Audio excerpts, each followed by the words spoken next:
எங்களுக்கு 10:30 மணிக்கு சென்ட்ரல்லேருந்து ஒசூருக்கு பஸ்ஸு. 9:30 மணிக்கு எங்கள் அண்ணன் வேலையை முடிச்சுட்டு வரும்போது பீஸா வாங்கிட்டு வந்திருந்தான். பீஸா வாங்கிட்டு வர காரணம் என்னென்னா, எங்கள் வீட்டு மேடம் தான்.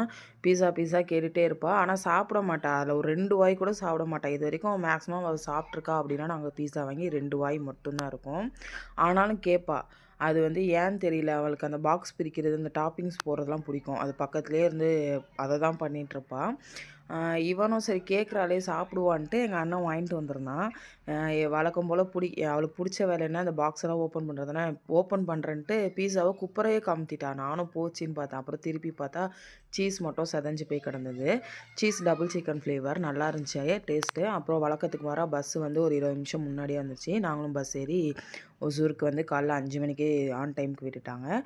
வந்தோடனே எனக்கு டிஃபன் செய்ய கை கொடுத்தது வந்து இந்த ரவா உப்புமா ப்ரீமிக்ஸ் போட்டு போயிருந்தேன்ல, அது ஒரு வேளைக்கு திருப்பி மீதி வச்சுருந்தாங்க. அதுவும் சட்னியும் வச்சு சாப்பிட்டாச்சு.